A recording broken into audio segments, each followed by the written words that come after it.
Train के AC डब्बे विच मेरे सामने वाली सीट ते कुड़ी ने मैनू पूछया कि तुहाडे कोल सिम कड्ढण वाली पिन है। तो मैं हाँ विच सिर हिलांदियां होया उसनू बैग चों पिन कढ के दे दित्ती। वो अपने फोन च नवा सिम पाउण दी कोशिश कर रही सी। उसने सिम पा के मैनू पिन वापस कर दिता, पर थोड़े समय बाद फिर वो इधर उधर देखण लगी। तो मैं पूछ लिया कि कोई परेशानी है। तो वो बोली कि सिम स्टार्ट नहीं हो रहा। मैं उसका फोन देख के दसिया कि नवा सिम एक्टिवेट होने थोड़ा टाइम लगेगा। वो सुन के थोड़ी परेशान हो गई। तो मैं उसनू कहा कि जे किते फोन करना है तो वह मेरे फोन तो कर सकती है, पर उसने नहीं कहा फिलहाल नहीं।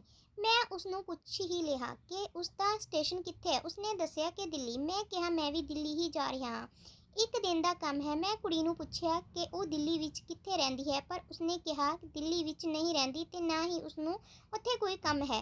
मैं हैरान हो के पूछया तो फिर उसने बोलिया कि दूसरी ट्रेन है जिस विच अज मैं हाँ ते दिल्ली तो तीजी ट्रेन फड़नी है, फिर हमेशा ਲਈ आज़ाद पर कैद चों। मैं जानना चाहता सी कि वो किस कैद विच सी। कुड़ी बोली वो कैद विच सी जिस विच हर कुड़ी हुंदी है, जिथे घर वाले कहन विआह कर लवो, जदों जिवें कहना उवें करो।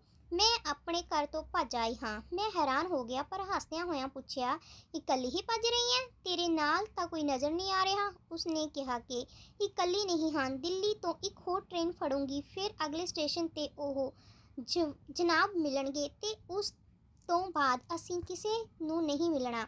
अच्छा प्यार दा मामला है, उसने कहा। मैं उसनू दसिया कि मेरी भी लव मैरिज हुई है। ओह ये गल सुन के खुश हुई। मेरे यह गल सुन के वो मेरियां गल्लां विच दिलचस्पी लैण लगी। मैं मेरी कहानी जानना चाहती सी।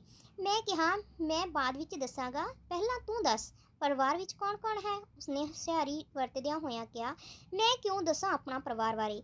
मैं कहा मैं तेरा नाम नहीं पूछ सकता। तो उसने गल घुमाउंदियां होया कहा कि मेरा नाम कुछ नहीं हो सकता है, टीना मीना रीना कुछ भी। मैं कुछ समझ गया कि वो अपने बारे ये सब नहीं दसना चाहती। मैं कुछ समय बाद उसने मैनू टाफी दिंदियां होया कहा कि अज उसका जन्मदिन है। मैं उसनू बधाई दिंदियां होया पूछया कि वो किन्ने साल दी हो गई। उसने कहा 18 साल दी। तो मैं हसदियां होया कहा भज के विआह करवाउण दी कानूनी उम्र हो गई है तेरी। वो हस पई। मैं उसनू दसिया कि मेरी उम्र 35 साल है। मैं उसनू कहा कि तू घरों भज के आई है, पर तेरे चेहरे ते जरा भी चिंता नहीं दिखाई दे रही। तो उसने कहा कि मेरे बॉयफ्रेंड ने मैनू कहा है कि घर वालियां बारे बिल्कुल ना सोची, खुश रही, सिर्फ अपने दोवां बारे सोची। मैं वही कर रही हाँ। मैं कहा कि तेरा बॉयफ्रेंड तो बहुत स्मार्ट है, उसने किस तरह तैनू इकल्ले घर तो आउण लई कहा, फिर तैनू नवा सिम ते मोबाइल दिता, 3 ट्रेनां बदलण नू कहा ताकि किसी नू पता ना चले।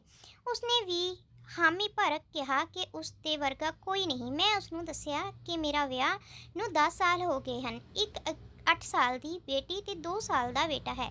मैं उसनू दसिया कि जदों मेरी बेटी पैदा हुई तो मैं कुवैत च सी, एक वधिया गैलरी ते कंपनी विच काम करदा सी, फिर कुछ महीनों बाद नौकरी छड्ड के अपने कस्बे विच काम करन लग्या। कुड़ी ने पूछया कि नौकरी क्यों छड्ड दित्ती। मैं कहा कि जदों मैं अपनी बेटी नू पहली बार गोदी च चुकिया तो लग्या कि मेरी दुनिया मेरे हत्थां विच है। 30 दिन की छुट्टी घर आया सी, पर वापस ना जा सकिया। एक पासे बेटी का बचपन जो कि लखां दा सी ते दूजे पासे 2 टके की नौकरी। मैं दोनों विचों एक नू चुनना सी, तो मैं अपने परिवार नू चुनिया। कुड़ी ने कहा तुसी तां लव मैरिज कीती सी, तां तुसी भज के कित्थे गए सी, किवें गुजारे ओह समा। ਉਹ ਮੈਨੂੰ बिल्कुल ना समझे तो महसूस छोटी भैन लग रही सी। मैं उसनू दसिया कि मैं भज के विआह नहीं करवाया, पर यह भी है कि उसने पापा ने मैनू पहली बार ही रिजेक्ट कर दिता सी। कुड़ी ने कहा फिर तुसी की कीता। कुछ नहीं, बस अपने बारे अलग तो सोचना शुरू कर दिता। सुमन ने कहा कि असीं भी भज के विआह करवा लेंदे हाँ। सुमन मेरी पत्नी, पर मैं ਤਾਂ ਸਾਫ਼ ਮਨਾ ਕਰ ਦਿੱਤਾ।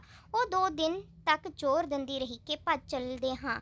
ਮੈਂ ਮਨਾ ਕਰਦਾ ਰਿਹਾ। ਮੈਂ ਉਸ ਨੂੰ ਸਮਝਾਇਆ ਕਿ ਭੱਜਣ ਵਾਲਾ ਜੋੜੇ ਵਿੱਚ ਮੁੰਡੇ ਦੀ ਇੱਜ਼ਤ ਤਾਂ ਕੋਈ ਖਾਸ ਅਸਰ ਨਹੀਂ ਹੁੰਦਾ, ਪਰ ਕੁੜੀ ਦੀ ਇੱਜ਼ਤ ਪੂਰੇ ਖਾਨਦਾਨ ਦੀ ਇੱਜ਼ਤ ਰੁਲ ਜਾਂਦੀ ਹੈ। ਮੁੰਡੇ ਨੂੰ ਤਾਂ ਹੀਰੋ ਮੰਨਦੇ ਹਨ, ਪਰ ਕੁੜੀ ਨੂੰ ਬਦਚਲਣ ਕਹਿਲਾਉਂਦੀ ਹੈ। ਸਾਰੀ ਉਮਰ ਲਈ ਕੁੜੀ ਦੇ ਮੱਥੇ ਤੇ ਕਲੰਕ ਲੱਗ ਜਾਂਦਾ ਹੈ। ਮੈਂ ਮੰਨਦਾ ਹਾਂ ਕਿ ਮਾਪਦੰਡ ਗਲਤ ਹੈ, ਪਰ ਸਾਡੇ ਸਮਾਜ ਵਿੱਚ ਅਜਿਹਾ ਹੀ ਹੁੰਦਾ ਹੈ। ਜੇ ਮੈਂ ਉਸ ਦਿਨ ਉਸ ਨੂੰ ਭਜਾ ਕੇ ਲੈ ਜਾਂਦਾ ਤਾਂ ਸ਼ਾਇਦ ਉਸ ਦੀ ਮਾਂ ਕਈ ਦਿਨਾਂ ਤੱਕ ਪਾਣੀ ਵੀ ਨਾ ਪੀਂਦੀ। ਇਸ ਲਈ ਮੇਰੀ ਹਿੰਮਤ ਨਹੀਂ ਹੋਈ ਅਜਿਹਾ ਕਰਨ ਦੀ। ਉਸ ਦੇ ਮਾਂ-ਪਿਓ ਵੀ ਮੇਰੇ ਮਾਂ-ਪਿਓ ਵਰਗੇ ਹਨ। ਮੇਰੀਆਂ ਗੱਲਾਂ ਸੁਣ ਕੇ ਉਹ ਕੁੜੀ ਕੁਝ ਸਮੇਂ ਲਈ ਸੋਚ ਵਿੱਚ ਪੈ ਗਈ। ਫਿਰ ਉਸ ਨੇ ਪੁੱਛਿਆ ਕਿ ਤੁਹਾਡੇ ਵਿਆਹ ਕਿਵੇਂ ਹੋਇਆ? ਸੁਮਨ ਦੀ ਸਗਾਈ ਕਿਤੇ ਹੋਰ ਕਰ ਦਿੱਤੀ। ਪਰ ਜਿਵੇਂ-ਜਿਵੇਂ ਵਿਆਹ ਨੇੜੇ ਆਉਂਦਾ ਗਿਆ ਤਾਂ ਮੁੰਡੇ ਵਾਲਿਆਂ ਦੀਆਂ ਮੰਗਾਂ ਵਧਣ ਲੱਗੀਆਂ। ਪਰ ਮੈਂ ਉਹ ਵਿਆਹ ਤੜਵਾ ਦਿੱਤਾ। ਇਸ ਲਈ ਨਹੀਂ ਕਿ ਮੈਂ ਸੁਮਨ ਨਾਲ ਵਿਆਹ ਕਰਵਾਉਣਾ ਸੀ, ਬਲਕਿ ਇਸ ਲਈ ਸੁਮਨ ਅਜਿਹੇ ਲਾਲਚੀ ਲੋਕਾਂ ਨਾਲ ਖੁਸ਼ ਨਹੀਂ ਰਹਿ ਸਕੇਗੀ। ਫਿਰ ਆਪਣੇ ਘਰਦਿਆਂ ਦੀ ਮਦਦ ਨਾਲ ਮੈਂ ਸੁਮਨ ਦੇ ਘਰਦਿਆਂ ਨੂੰ ਮਨਾ ਲਿਆ ਤੇ ਸਾਡਾ ਵਿਆਹ ਹੋ ਗਿਆ। ਕੁੜੀ ਨੇ ਕਿਹਾ, ਚਲੋ ਵਧੀਆ ਹੋ ਗਿਆ, ਤੁਸੀਂ ਮਿਲ ਗਏ, ਨਹੀਂ ਤਾਂ ਉਹ ਗਲਤ ਲੋਕਾਂ ਵਿੱਚ ਫਸ ਜਾਂਦੀ। ਮੈਂ ਕਿਹਾ, ਜ਼ਰੂਰੀ ਨਹੀਂ ਕਿ ਮਾਤਾ-ਪਿਤਾ ਦਾ ਫੈਸਲਾ ਹਮੇਸ਼ਾ ਸਹੀ ਹੋਵੇ। ਇਹ ਵੀ ਜ਼ਰੂਰੀ ਨਹੀਂ ਕਿ ਮੁੰਡਾ ਕੁੜੀ ਦੀ ਪਸੰਦ ਸਹੀ ਹੋਵੇ। ਦੋਨਾਂ ਵਿੱਚੋਂ ਕੋਈ ਵੀ ਗਲਤ ਹੋ ਸਕਦਾ ਹੈ ਜਾਂ ਕੋਈ ਵੀ ਸਹੀ ਹੋ ਸਕਦਾ ਹੈ। ਕੰਮ ਦੀ ਗੱਲ ਇੱਥੇ ਹੈ ਕਿ ਕੌਣ ਜ਼ਿਆਦਾ ਵਫਾਦਾਰ ਹੈ। ਕੁੜੀ ਨੇ ਕਿਹਾ, ਚਾਹੇ ਸਾਡਾ ਫੈਸਲਾ ਗਲਤ ਹੋਵੇ ਤਾਂ ਕੋਈ ਗੱਲ ਨਹੀਂ। ਮੈਂ ਕਿਹਾ, ਫੈਸਲਾ ਅਜਿਹਾ ਹੋਣਾ ਚਾਹੀਦਾ ਹੈ ਜੋ ਪਰਿਵਾਰ ਤੇ ਬੱਚਿਆਂ ਦੋਨਾਂ ਦਾ ਹੋਵੇ, ਦੋਨਾਂ ਦੀ ਹੀ ਸਹਿਮਤੀ ਹੋਵੇ। ਉਹ ਸਭ ਤੋਂ ਸਹੀ ਫੈਸਲਾ ਹੁੰਦਾ ਹੈ। ਮਾਫ਼ ਕਰਨਾ, ਪਰ ਮੈਨੂੰ ਤੇਰੀ ਫੈਸਲਾ ਗਲਤ ਲੱਗ ਰਿਹਾ ਹੈ, ਕਿਉਂਕਿ ਤੇਰਾ ਬॉयਫ੍ਰੈਂਡ ਤੈਨੂੰ ਸੱਚਾ ਪਿਆਰ ਨਹੀਂ ਕਰਦਾ, ਕਿਉਂਕਿ ਉਹ ਸੱਚਾ ਪਿਆਰ ਕਰਨ ਵਾਲਾ ਇੰਨਾ ਸਾਤਿਰ ਨਹੀਂ ਹੁੰਦੇ। ਉਹਨੇ ਕਿਹਾ, ਕਿੰਨੇ ਪਲਾਨ ਕਰਨਾ ਤੈਨੂੰ ਘਰੋਂ ਭੱਜਣ ਲਈ ਕਿਹਾ। ਜੇ ਉਹ ਤੈਨੂੰ ਸੱਚਾ ਪਿਆਰ ਕਰਦਾ ਤਾਂ ਤੈਨੂੰ ਆਪਣਿਆਂ ਤੋਂ ਕਦੇ ਦੂਰ ਨਹੀਂ ਕਰਦਾ। ਸੱਚਾ ਪਿਆਰ ਤਾਂ ਤੈਨੂੰ ਤੇਰੇ ਮਾਂ-ਬਾਪ ਕਰਦੇ ਹਨ ਤਾਂ ਕਿ ਪਿਓ ਤੇਰਾ ਫਿਕਰ ਕਰ ਰਿਹਾ ਹੈ। ਪਿਓ ਰਾਤ ਨੂੰ ਸੁੱਤਾ ਨਹੀਂ ਹੋਣਾ ਤੇ ਮਾਂ ਨੇ ਪਾਣੀ ਦੀ ਘੁੱਟ ਭਰੀ ਨਹੀਂ ਹੋਣੀ। ਪਰ ਜੇ ਸਭ ਬॉयਫ੍ਰੈਂਡ ਨਾਲ ਕਰੇ ਤਾਂ ਉਸਨੂੰ ਕੋਈ ਫਰਕ ਨਹੀਂ ਪੈਣਾ। ਚਾਹੇ ਤਾਂ ਅਜਮਾ ਕੇ ਦੇਖ ਲਵੀਂ। ਮਾਂ-ਪਿਓ ਸਾਡੀਆਂ ਖੁਸ਼ੀਆਂ ਲਈ ਕੁਝ ਵੀ ਕਰ ਸਕਦੇ ਹਨ। ਜੇ ਸਾਡਾ ਫੈਸਲਾ ਸਹੀ ਹੋਵੇ ਤਾਂ ਜ਼ਰੂਰੀ ਸਾਡੇ ਨਾਲ ਖੜੇ ਹਨ। ਘਰੋਂ ਭੱਜਣਾ ਕਿਸੇ ਵੀ ਮਸਲੇ ਦਾ ਹੱਲ ਨਹੀਂ। ਆਪਣੇ ਪਿਆਰ ਲਈ ਅਸੀਂ ਆਪਣੇ ਮਾਂ-ਪਿਓ ਦੇ ਪਿਆਰ ਨੂੰ ਨਜ਼ਰਅੰਦਾਜ਼ ਨਹੀਂ ਕਰ ਸਕਦੇ। ਇਹ ਗੱਲ ਸੱਚ ਹੈ ਕਿ ਸਾਡੇ ਮਾਂ-ਪਿਓ ਤੋਂ ਵੱਧ ਕੇ ਕੋਈ ਸਾਡਾ ਚੰਗਾ ਨਹੀਂ ਸੋਚ ਸਕਦਾ। ਤੈਨੂੰ ਕੀ ਲੱਗਦਾ ਕਿ ਆਪਣੇ ਮਾਂ-ਪਿਓ ਨੂੰ ਇਸ ਤਰ੍ਹਾਂ ਦੁਖੀ ਦੇ ਕੇ ਤੁਸੀਂ ਖੁਸ਼ ਰਹਿ ਸਕਦੇ ਹੋ? ਇਸ ਤਰ੍ਹਾਂ ਗਲਤਫਹਿਮੀ ਹੈ। ਜੋ ਇਨਸਾਨ ਤੁਹਾਨੂੰ ਤੇਰੇ ਆਪਣਿਆਂ ਤੋਂ ਦੂਰ ਕਰ ਰਿਹਾ ਹੈ, ਉਹ ਤੈਨੂੰ ਕਦੇ ਖੁਸ਼ ਨਹੀਂ ਰੱਖ ਸਕਦਾ। ਉਹ ਹੁਣ ਕੁੜੀ ਨੂੰ ਮੇਰੀਆਂ ਗੱਲਾਂ ਸਮਝ ਆ ਰਹੀਆਂ ਸਨ। ਉਸ ਨੂੰ ਆਪਣਾ ਫੈਸਲਾ ਗਲਤ ਲੱਗਿਆ ਤੇ ਘਰ ਵਾਪਸ ਜਾਣ ਦਾ ਫੈਸਲਾ ਲਿਆ। ਉਸਨੇ ਆਪਣੀ ਟਿਕਟ ਪਾੜ ਦਿੱਤੀ ਤੇ ਮੇਰੇ ਫੋਨ ਤੋਂ ਆਪਣੇ ਪਿਤਾ ਨੂੰ ਫੋਨ ਕਰਕੇ ਮਾਫ਼ੀ ਮੰਗੀ ਤੇ ਕਿਹਾ, ਮੈਂ ਵਾਪਸ ਆ ਰਹੀ ਹਾਂ। ਉਹ ਵਾਪਸ ਆਪਣੇ ਘਰ ਵੱਲ ਚੱਲ ਪਈ। ਮੈਨੂੰ ਖੁਸ਼ੀ ਹੋ ਰਹੀ ਸੀ ਕਿ ਮੈਂ ਆਪਣੀ ਛੋਟੀ ਭੈਣ ਵਰਗੀ ਅਣਜਾਣ ਕੁੜੀ ਨੂੰ ਗਲਤ ਕਦਮ ਚੁੱਕਣ ਤੋਂ ਰੋਕ ਲਿਆ ਸੀ। ਇਹ ਸੀ ਅੱਜ ਦੀ ਕਹਾਣੀ। ਜੇ ਤੁਹਾਨੂੰ ਪਸੰਦ ਆਈ ਹੋਵੇ, ਪਲੀਜ਼ ਲਾਈਕ ਐਂਡ ਸਬਸਕ੍ਰਾਈਬ ਜ਼ਰੂਰ ਕਰ ਦਿਆ ਕਰੋ ਤੇ ਸ਼ੇਅਰ ਕਰਿਆ ਕਰੋ।